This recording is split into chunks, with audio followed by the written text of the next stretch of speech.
Bonjour mon ami, je veux vous parler de la voiture Nissan Primera. De nombreux exemplaires ont un kilométrage d'au moins 150 000 km, et souvent même plus de 200 000 km. Il s'agit de voitures dans lesquelles ce qui était censé casser s'est généralement déjà cassé. Le diesel 1.9 DCI était considéré comme le plus risqué. Une fois, c'est aujourd'hui un moteur réparable à moindre coût. Injecteur, roulement, arbre, turbo, tout est disponible en remplacement et à petit prix. Il faut savoir que l'huile est changée régulièrement tous les 10 000 km après la restauration du moteur entraîne sa longévité. Il ne faut pas non plus avoir peur du diesel Nissan 2.2 DCI. Les seules choses dont vous devriez vous soucier sont les moteurs diesel à faible kilométrage, qui peuvent être dans un état proche des réparations les plus sérieuses. Il vaut mieux en acheter un qui a déjà fait quelque chose de sérieux et qui fonctionne bien. Le meilleur choix sera un groupe essence, surtout 2.0, sans accessoires coûteux.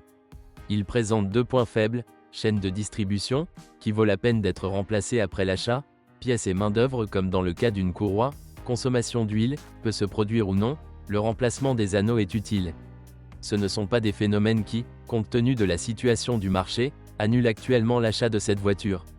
La voiture a également une suspension instable, mais les routes de notre pays se sont tellement améliorées qu'elles ne nécessitent pas d'intervention de temps en temps.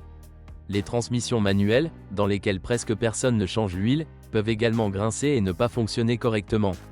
La règle est la suivante, vérifiez soigneusement la voiture avant de l'acheter, même si elle coûte plusieurs centaines de dollars.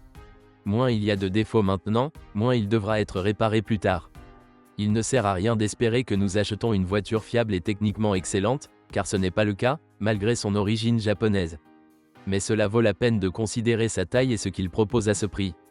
Actuellement, on trouve sur le marché de nombreux exemplaires jolis et bon marché, car les plus négligés ont déjà atteint la fin de leur vie. Problème typique de la Nissan Primera P12, panne d'équipement et électrique. Panne d'équipement diesel, le timing des moteurs à essence ne dure pas toute la vie. Consommation d'huile dans les moteurs à essence. Suspension avant instable, appareil à gouverner instable, boîte de vitesses instable. Ce qu'il faut rechercher, une voiture avec le moins de défauts possible. Ce qu'il faut éviter, les diesels à faible kilométrage. Merci de m'avoir écouté, n'oubliez pas de vous abonner à la chaîne et de noter ma vidéo. Si vous connaissez des problèmes avec cette voiture que je n'ai pas mentionné, assurez-vous de les écrire dans les commentaires.